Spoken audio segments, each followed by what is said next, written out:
Hello everyone, कैसे हो सब। तो finally SSC CGL 2022 final result out हो चुका है। ठीक है। और जिनका भी सिलेक्शन हो गया उनको बहुत बहुत कॉन्ग्रेचुलेशन। ठीक है, क्योंकि बहुत बड़ी वैकेंसीज थी और बहुत शॉर्ट पीरियड में आपका सिलेक्शन हुआ है। तो जिनका भी सिलेक्शन हुआ है उनका आज फुल दिन आज उनका है, आज एकदम इन्जॉय करो। ठीक है। और मेरे ख्याल से सबको मनचाहा पोस्ट मिल गया होगा। ठीक है, कुछ स्टूडेंट होंगे जो जो काफ़ी अच्छे एक्सपेक्ट किए होंगे, लेकिन उनको मनचाहा पोस्ट नहीं मिला होगा, क्योंकि कट ऑफ देख के मुझे भी डर लग गया था। ठीक है, कि इतनी हाई कट ऑफ कैसे चली गई। ठीक है, तो इस वीडियो में हम डिस्कस करेंगे कि कैसा नॉर्मलाइजेशन हुआ है। ठीक है, और कैसे मैंने पोस्ट प्रेफरेंस भरी थी, मुझे क्या पोस्ट एलोकेट हुई है। ठीक है, ये सब कुछ इस वीडियो में हम डिस्कस करेंगे। और क्या हमने एक्सपेक्ट करा था, ठीक है, और बाकी सब ने क्या एक्सपेक्ट करा था, क्या उसके अकॉर्डिंग रिजल्ट आया या नहीं, ये तमाम चीज़ें इस वीडियो में हम डिस्कस करेंगे। ठीक है, एक रिक्वेस्ट है कि अगर चैनल को नहीं सब्सक्राइब किए तो ज़रूर कर लें। ठीक है, और इससे रिलेटेड कोई भी अपडेट आएगी तो मैं आपको ज़रूर इन्फॉर्म करूँगा। ठीक है, तो सबसे पहले मैं आपको बता दूँ कि ये जो वैकेंसीज़ थी, ठीक है, 2022 सीजीएल की, ये अब तक की सबसे बड़ी वैकेंसी सीजीएल में सबसे बड़ी वैकेंसीज़ थी। ठीक है, लगभग 36,000 वैकेंसीज़ अभी तक सीजीएल में विद इन ईयर आउट नहीं हुए। ठीक है, और इतने शॉर्ट पीरियड में जो रिज़ल्ट आया है, ये एसएससी की तारीफ़ करनी चाहिए। ठीक है, कि इतना जल्दी आपको रिज़ल्ट दिया गया है। और जिनका कुछ स्टूडेंट ऐसे होंगे जिनका कुछ मार्क्स से रह गया होगा फाइनल सिलेक्शन। ठीक है, और मेरे काफ़ी स्टूडेंट मतलब काफ़ी जान पहचान के ऐसे दोस्त लोग थे जिनका या तो कंप्यूटर में वो आउट हो चुके या फिर टाइपिंग में वो आउट हो गए। ठीक है, तो ये सब चीज़ें गलती नहीं करनी है आपको। ठीक है, ये सब कुछ हम इस वीडियो में डिस्कस करेंगे। ठीक है, अगर आप 2023 की वैकेंसीज़ की तैयारी कर रहे हैं, ठीक है, सीजीएल की, तो आपको क्या क्या चीज़ें ध्यान में रखनी है वो मैं आपको बता देता हूँ। ठीक है, सबसे पहले अगर आपकी टाइपिंग नहीं बनी है तो अभी से ही टाइपिंग स्टार्ट कर दें। ठीक है, अगर आपकी 20-22 भी है तो भी मेरे ख्याल से जब तक आपकी टाइपिंग होगी तब तक आपका बन जाएगा। ठीक है, तो आप अपनी टाइपिंग कंटिन्यू रखें। इसके अलावा जिन्होंने कंप्यूटर को बहुत हल्के में लिया था सीजीएल 2022 में, क्योंकि पैटर्न चेंज था तो काफ़ी स्टूडेंट को अंदाज़ा नहीं लग पाया कि कंप्यूटर क्वेश्चन कैसा पूछा जा सकता है। तो यही कहूँगा कि कंप्यूटर की भी तैयारी एक साथ करें। हर सेक्शन में आपको अपना बेस्ट देना पड़ेगा। ठीक है, तभी जाके आपका फाइनल रिजल्ट आएगा।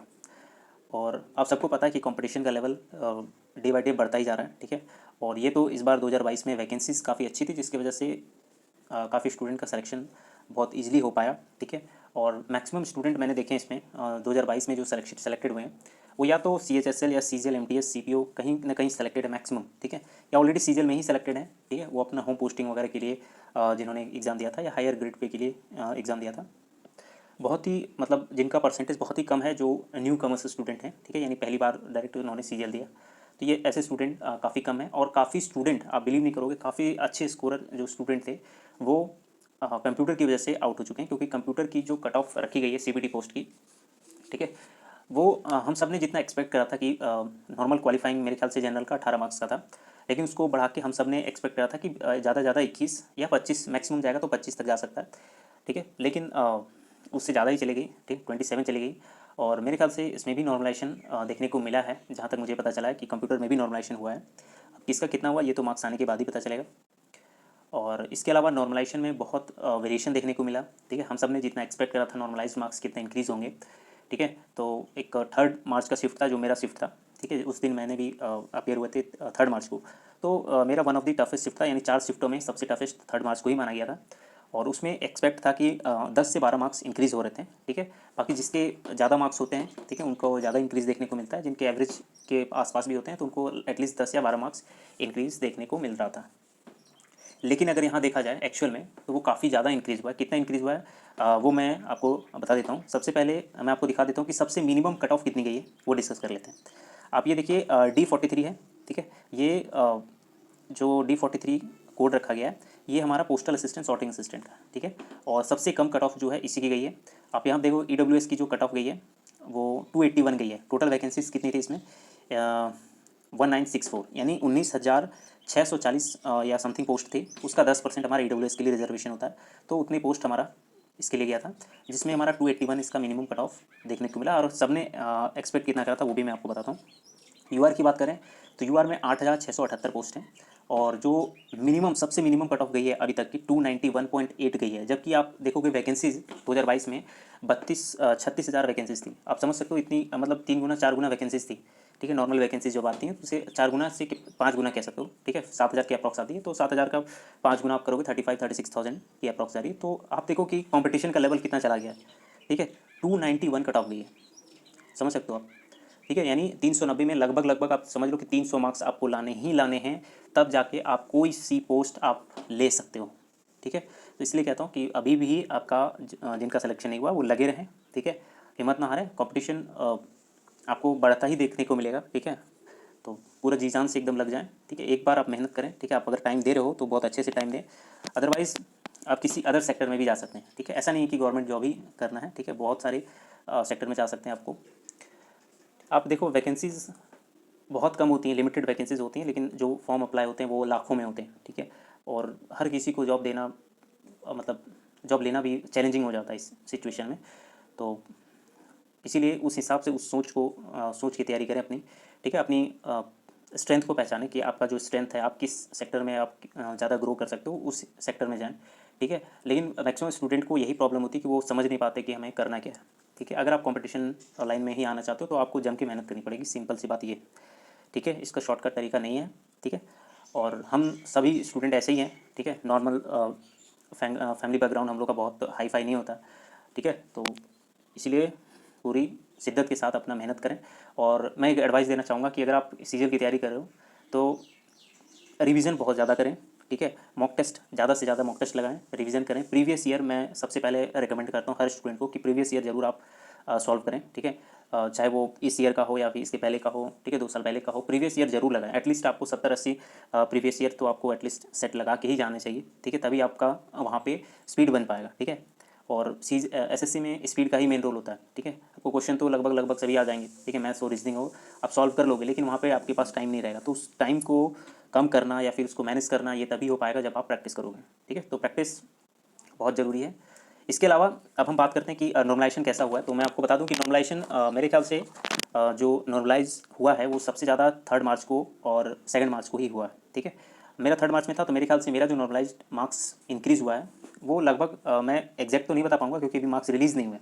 लगभग आप समझ सकते हो 10 हमने एक्सपेक्ट करा था, लेकिन इसमें इंक्रीज़ हुआ है लगभग 20 मार्क्स, यानी डबल के अप्रॉक्स इंक्रीज़ हुआ है, ठीक है। तो 20 मार्क्स के अराउंड 19 या 20 मार्क्स इंक्रीज़ डेफिनेटली हुए हैं, ठीक है। तो ये है। इसके अलावा मैंने पोस्ट जो प्रेफरेंस फिल करा था वो मैंने बहुत ज़्यादा मतलब ग्रेड पे के अकॉर्डिंग नहीं करा था, ठीक है। मेरा जो मेन प्रेफरेंस जो हमने डाला था वो यही सोच के डाला था कि मुझे होम पोस्टिंग मिल जाए, ठीक है, होम स्टेट मिल जाए बस। इसके अलावा मैंने ग्रेड पे के अकॉर्डिंग एकदम नहीं डाला, ठीक है। कुछ पोस्ट थे जिसको मुझे पता था कि इसमें होने वाला है नहीं क्योंकि बहुत अच्छे मार्क्स मेरे थे नहीं, ठीक है। तो मैंने उतना रिस्क लिया भी नहीं, और अगर मिल भी जाता तो मेरे ख्याल से साउथ जोन में मिलता, जो कि मुझे कतई पसंद नहीं था, ठीक है। 2400 ही ग्रेड पे मिले मुझे, लेकिन अगर मेरा होम टाउन के आसपास मिल जाए तो वही मेरे लिए बेटर है, ठीक है। ये सोच के मैंने पोस्ट प्रेफरेंस डाला था।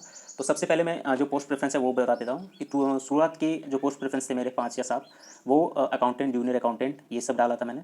इसके अलावा ऑडिटर वगैरह मैंने फिल करा था, ठीक है। उसके बाद टीए सीबीडीटी मैंने फिल करा था, ठीक है। पोस्टल असिस्टेंट भी मैंने डाल दिया था शुरुआत में ही, ठीक है। और उसके बाद जो हायर ग्रेड पे थे उसको भी मैंने रख दिया था, ठीक है। वो फिल मैंने सारे करे थे लगभग लगभग, डबल ए को छोड़ के बाकी सारे फिल कर दिए थे हमने। लेकिन मैंने बीच में ही शुरुआत में ही 2-4 पोस्ट के बाद ही मैंने 2400 ग्रेड पे वाले फिल कर दिए थे, ठीक है। तो कौन सी पोस्ट मिली वो मैं आपको दिखा देता हूँ। इसके अलावा आप यहाँ पे देख सकते हो जो मैक्सिमम कट ऑफ गई है जनरल की वो कितनी गई है। आप यहाँ पे देखो जो डबल ए है वो 445 और 453, ठीक है, कुछ इस तरह कट ऑफ गई है। इसके अलावा अगर आप यहाँ पे देखो सबसे इंपॉर्टेंट जो स्टूडेंट का जो चाह होता है वो होता है एएसओ सीएसएस, 331 मार्क्स गई है कट ऑफ। देखो बहुत ज़्यादा वेरिएशन नहीं है, ठीक है। जो सेलेक्टेड स्टूडेंट हैं 291 और 330, ठीक है, यानी आपको 20-30 मार्क्स के अंदर सारे पोस्ट आ गए, ठीक है। अब इन सारे पोस्ट में देखोगे तो 300 जो प्लस हैं, ठीक है, उन्हीं में से मैक्सिमम जो पोस्ट हैं वो एलोकेट हो चुके हैं, ठीक है। तो जिनका भी 300 प्लस है उनको थोड़ा सा डिफिकल्टी हुआ है, ठीक है, पोस्ट को सेलेक्ट करने में। बाकी वैकेंसीज पे भी डिपेंड करती है, बहुत चीज़ें इसमें होती हैं, ठीक है। वैकेंसीज होती हैं, कोई पोस्ट प्रेफरेंस होता है, कोई ऑलरेडी सेलेक्टेड होता है, तो काफ़ी पोस्ट वो नहीं मतलब फिलअप करता है, तो कुछ इस तरह था। और सबसे मिनिमम आप अगर देखोगे तो यहाँ पे गई है एक पोस्टल असिस्टेंट, sorting असिस्टेंट की। इसके अलावा मिनिस्ट्री ऑफ एक्सटर्नल अफेयर में आपका सीनियर एडमिनिस्ट्रेटिव असिस्टेंट की गई है, ठीक है। उसके बाद आपका मिनिस्ट्री ऑफ माइंस में यूडीसी का गई है। तो कुछ इस तरह की कट ऑफ इसमें देखने को मिला है, ठीक है। और मैं आपको दिखा देता हूँ कि मुझे कौन सा पोस्ट एलोकेट हुआ है, ठीक है। मैंने एक्सपेक्ट जो करा था वो शुरुआत में मैंने तो ये रखा था कि एटलीस्ट मुझे ऑडिटर या टैक्स असिस्टेंट मिल जाए, बट मुझे यहाँ पर आप देखोगे ये मेरा नाम है विक्रम कुमार और मुझे जो पोस्ट मिला है D43 मिला है, ठीक है। और ऑल इंडिया रैंक अगर यहाँ पे देखा जाए तो मेरा 23,000 के अप्रॉक्स आया है, ठीक है। तो पता नहीं कैसा नॉर्मलाइजेशन हुआ है, ठीक है। और किसी का बहुत ज़्यादा इंक्रीज़ हुआ है, किसी का नॉर्मल इंक्रीज़ हुआ है, ठीक है। तो नॉर्मलाइजेशन मार्क्स आपको कुछ दिन में देखने को मिल जाएंगे कि कैसा इंक्रीज़ देखने को मिला है, ठीक है। तो ये है, आप यहाँ पे ध्यान से देख सकते हैं, सीजीएल एग्जामिनेशन है और फाइनल रिजल्ट है, ठीक है। और ये प्रोविजनली शॉर्टलिस्टेड है, ठीक है। इसके बाद काफ़ी भी चीज़ें होंगी, इसमें डॉक्यूमेंट वेरिफिकेशन होगा, ठीक है। इसके अलावा काफ़ी स्टूडेंट ऐसे होंगे जो पोस्ट स्किप करेंगे, ठीक है। तो पोस्ट जो स्किप करेंगे वो इस वजह से करेंगे, या तो वो ऑलरेडी सेलेक्टेड होंगे उस पोस्ट पे, या फिर उससे बेटर पोस्ट वो चाह रहे हों, उनको होम लोकेशन ना मिला हो, कहीं अदर स्टेट भेज दिया गया हो। तो ये सब चीज़ें इसमें होती है, ठीक है। तो कट ऑफ जो हम सब ने एक्सपेक्ट करा था उससे काफ़ी हाई चली गई है, ठीक है। 275 के अप्रॉक्स मेरे ख्याल से जनरल का जाना चाहिए था, जो कि 291 चला गया। तो बहुत ही मतलब जंप देखने को मिला है कट ऑफ में, और किसी ने ऐसा सोचा नहीं था कि इतनी कट ऑफ आई है। एक्चुअली में मेन रीज़न ये था कि नॉर्मलाइजेशन बहुत मतलब मेरे ख्याल से ज़्यादा हो गया है, जितना होना चाहिए था उससे ज़्यादा नॉर्मलाइज मार्क्स इंक्रीज़ हुए, ठीक है। इस वजह से कट ऑफ हाई देखने को मिली। मैं तो जब कट ऑफ देखा था तो मुझे लगा कि मेरे ख्याल से वही या तो पोस्टल असिस्टेंट मुझे मिला होगा या फिर हम आउट हो गए होंगे। बट जब लिस्ट मैंने चेक करा तो मेरे ख्याल से मैं जब देखा तो थोड़ा टाइम लगा, लेकिन लिस्ट में नाम आ गया था, तो मुझे लगा चलो एटलीस्ट कोई सी पोस्ट तो मिली, ठीक है। तो ये था। आई होप ये वीडियो आपको अच्छी लगी हो, ठीक है। Thank you.